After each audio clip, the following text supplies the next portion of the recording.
Welcome to the French Circus Vintage Jewelry. I'm Robyn Parrish, and in today's tutorial, I'm going to show you how to string beads on flexible wire.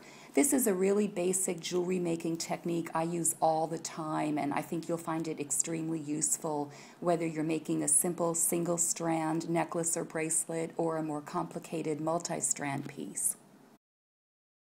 Let's get started with the supplies and tools you'll need. First of all, you'll be using crimp beads, and they come in a variety of sizes, but I prefer the 2mm, which are really tiny and won't show that much in your finished product. They're kind of unobtrusive. On top of those, you'll be placing a 3mm bead cap or bead cover. Whatever size crimp bead you're using, you're going to want to go up 1mm for the cover, so just kind of keep that in mind. And the cover is that little thing that kind of looks like a Ms. Pac-Man to me. I'll show you a closer look at it in a minute. You'll also be using flexible bead stringing wire. Again, these come in a variety of strands. As you can see in this photo, I'm using a 19-strand, which I like. It's kind of right in the middle. It's strong yet thin, so it's a good basic one to use. Your crimp tool, which has the funny-looking teeth in the middle there, and then a pair of wire cutters as well. These supplies are usually available at most craft stores, or you could find them online. Now, the first thing you're going to do is cut a piece of stringing wire with your wire cutters that's about 4 inches longer than the jewelry item you're planning to make. So for example, if you're making a 16-inch necklace, you'll need about 20 inches of wire, and that will allow you 2 extra inches of wire on each side, which is what you're going to loop through your crimp bead, and eventually you'll cut it off. Next, you're going to slip the wire through whatever you plan to connect it to.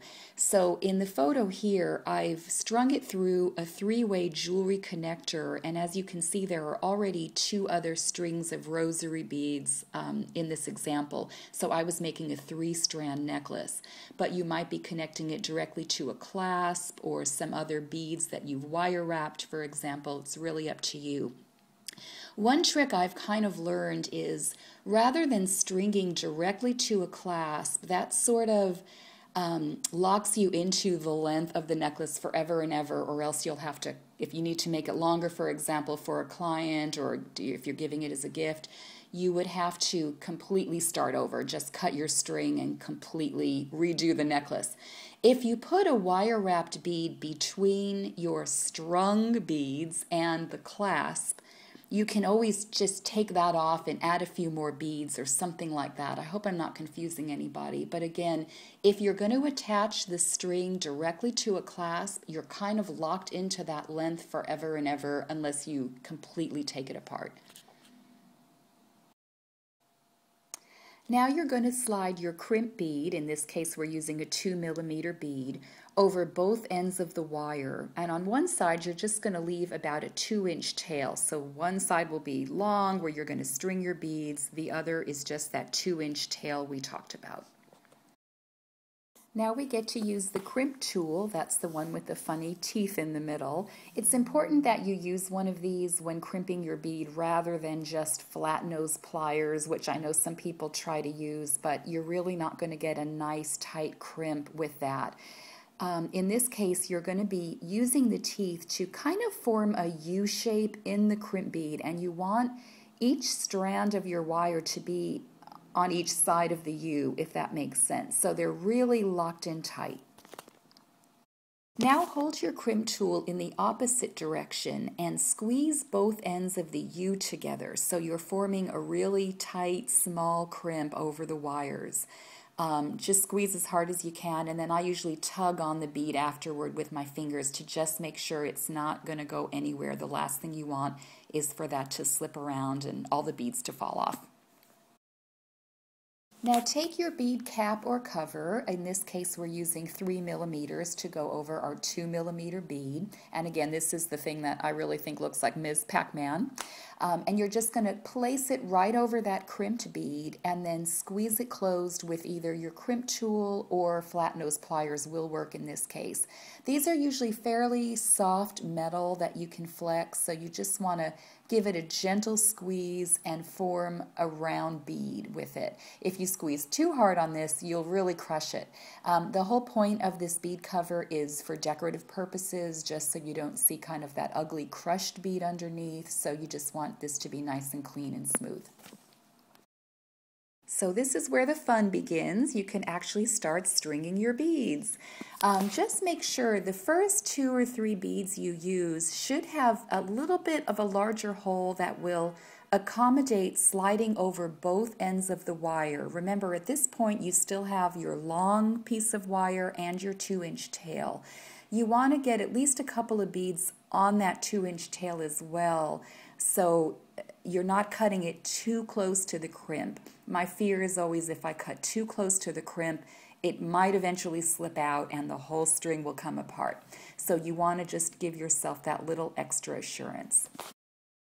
Once you have 2 or 3 beads over that tail, then you can go ahead and cut the tail off. You want to get it as close to that final bead as possible so you don't see any of that end sticking out in the middle of your strand.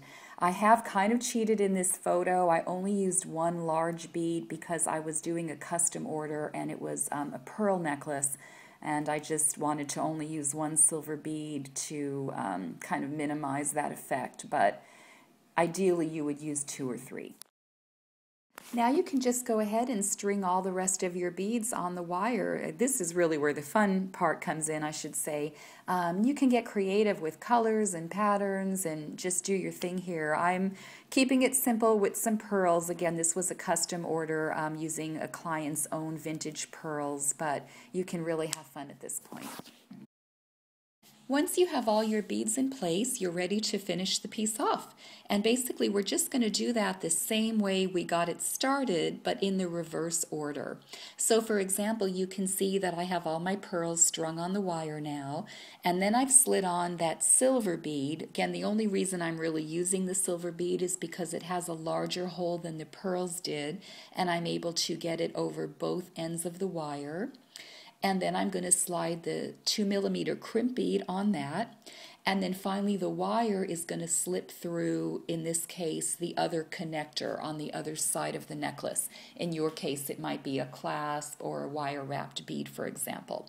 So once I have those strung in that order, I'm going to make the loop that's attached to the connector just a little bit smaller than you might see in this photo. Just want to pull that nice and tight, and then we're going to go ahead and crimp the bead down with the crimp tool the same way we did it in the first place.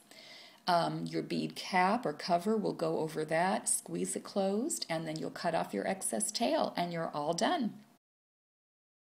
And voila, you have just completed a strand of beads. I hope you found this video fun and informative, and if so, I would love for you to share it with your friends. Please also visit my website, thefrenchcircusvintagejewelry.com, where I post regular updates and tutorials on my blog, as well as I sell my completed handmade assemblage jewelry and jewelry making supplies, as well as subscribe to my YouTube channel. So thank you very much and happy designing.